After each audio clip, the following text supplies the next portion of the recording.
सूत्रों से मिली जानकारी के अनुसार बांकीपुर विधानसभा सीट हारने को लेकर भारतीय जनता पार्टी और आरएसएस के शीर्ष अधिकारियों के बीच गहन मंथन शुरू हो गई है।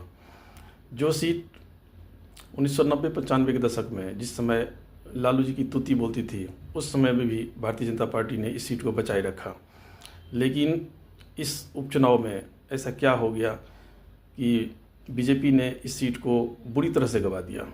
लोगों से बात करने पे पता चलता है कि ये सीट प्रशांत किशोर ने नहीं जीता है, ये सीट बीजेपी को हराया गया है और लोगों ने इस उम्मीद के साथ वोट किया कि भारतीय जनता पार्टी को हराना है। अभी बंगाल का चुनाव हुआ था जहाँ पे भारतीय जनता पार्टी ने लैंडस्लाइड विक्ट्री की थी और ममता बनर्जी को बाहर कर दिया था पश्चिम बंगाल के विधानसभा चुनाव में। लेकिन यदि बांकीपुर सीट की यदि बात किया जाए तो अकेला बांकीपुर सीट पश्चिम बंगाल की सीट पर भारी है। अभी की जो राजनीतिक लोगों के बीच गहन मंथन चल रही है उसमें बांकीपुर सीट नंबर 1 पे है। हर एक अधिकारी इसी मंथन में लगे हुए हैं कि बांकीपुर सीट कैसे हार गए, जो कि 30 से 35 सालों से भारतीय जनता पार्टी के पास था।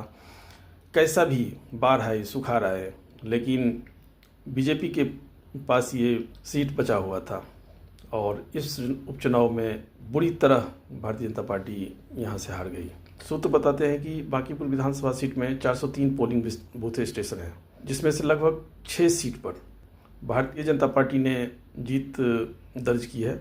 बाकी 397 पोलिंग बूथ स्टेशन पर प्रशांत किशोर की पार्टी ने जीत हासिल की है। यहाँ के 40% मतदाता सवर्ण समाज से आते हैं और यही लोग डिसाइड करते हैं कि कौन जीतेंगे और कौन हारेंगे।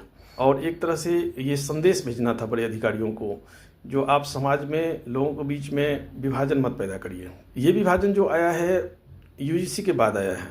जब से यूजीसी की गाइडलाइंस भारतीय जनता पार्टी के द्वारा लाई गई है, तब से ये विभाजन लोगों को बीच में देखने को मिल रही है और भारतीय जनता पार्टी से लोग छिटक रहे हैं। लोग उनको सुनना नहीं चाहते। टीवी यदि खोलिए तो घर में यदि 4 सदस्य हैं तो उसमें से 2 या 3 सदस्य बोलने लगेंगे, नहीं, हमें मोदी को नहीं सुनना है, हमें भारतीय जनता पार्टी को नहीं सुनना है, दूसरा चैनल लगाओ।